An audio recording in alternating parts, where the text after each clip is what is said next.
But number two, number two of our guideline is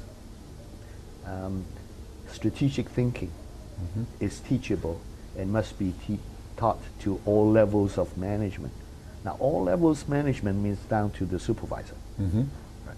So we have operational strategy, marketing strategy, but we also have ethical strategy. Oh, really? Not that we say it every day, but we make sure that we massage, we mold the person's profile, right?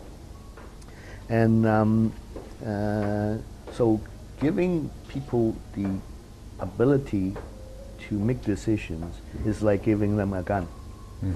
Giving them showing them what the strategy is like showing them what the target look like. Otherwise, they keep on shooting themselves in the foot.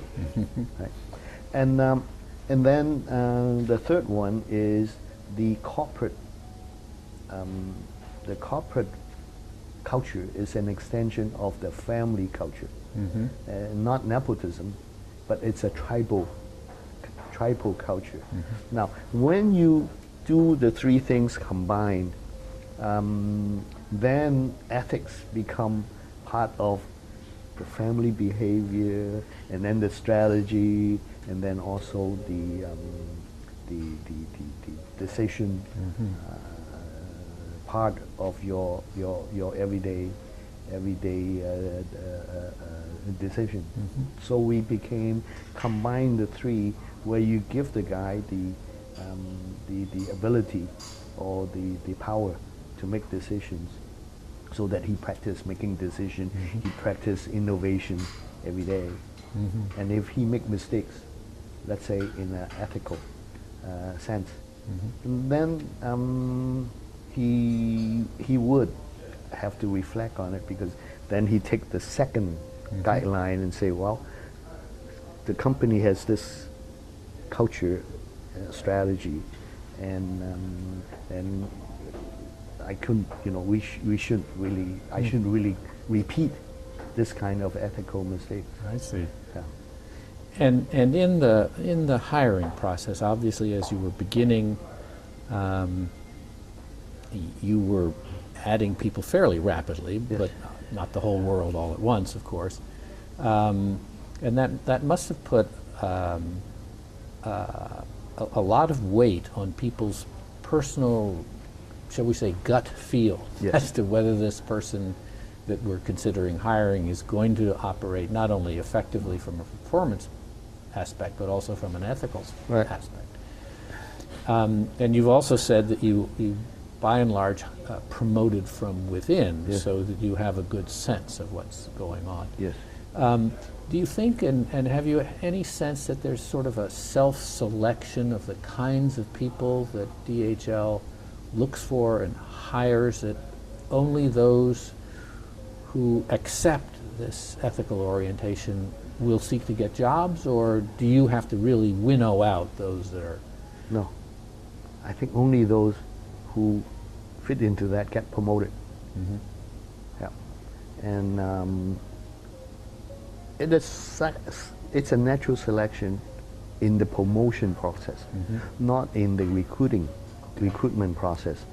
We recruit, our catch net is like anybody else.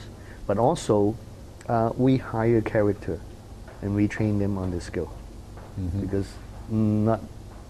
nobody really come with a logistic background. Yes, of course. So we recruit from high school.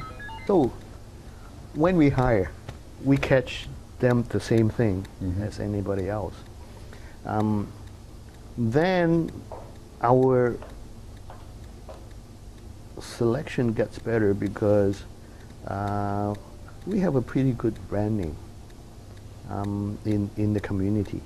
So we also make it that the grandmother, the mother, and the girlfriend feel that if you work for DHL, they would be really proud. Oh, really? Yeah. So the good people, we attract the good people. We attract the good people. And also, I think most people, young people, their ethics is actually malleable. Right? If they hang around people, they'll become good people. And that's why people go to Sunday school. DHL also did quite a lot of acquisitions, I think. And acquisitions bring different people with different backgrounds in terms of their work experience and sometimes very different corporate cultures and corporate ideas.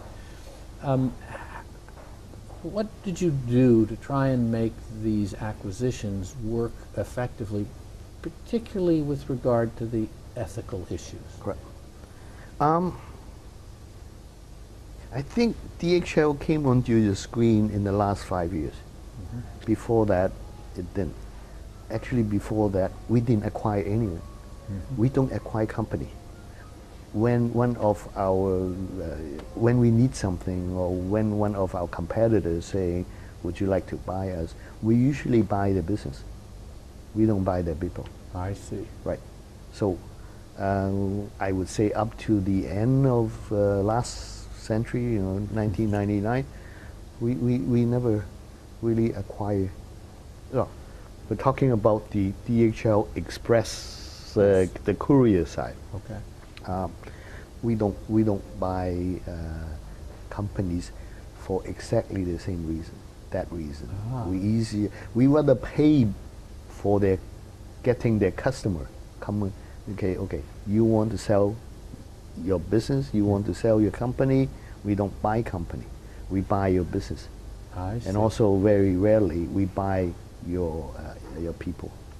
Was that a conscious decision to avoid the cultural merging, so to speak?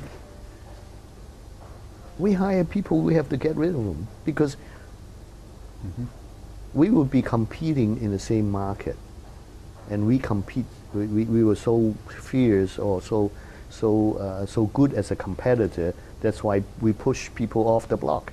I see. So it's not like that we have to buy Greenland, right? We are already in Greenland. Yeah. I see. Well, you're in a good position to be able to do that, Yes. and that's Yes. very helpful, being very effective. Right. And that's a very interesting explanation. I appreciate that very much.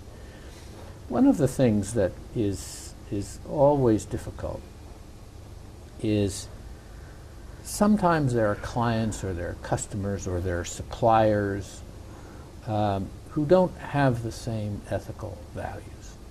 They're willing to cut corners. They don't have that strong sense of ethics that you do. And how do you manage, how does the company manage those situations where, whether they be customers or they be suppliers, vendors, are really not doing business the way you think is appropriate according to the ethics of DHL? Yeah. When DHL appear as a supplier, as a service supplier, we operate, we expand mostly in the third world countries.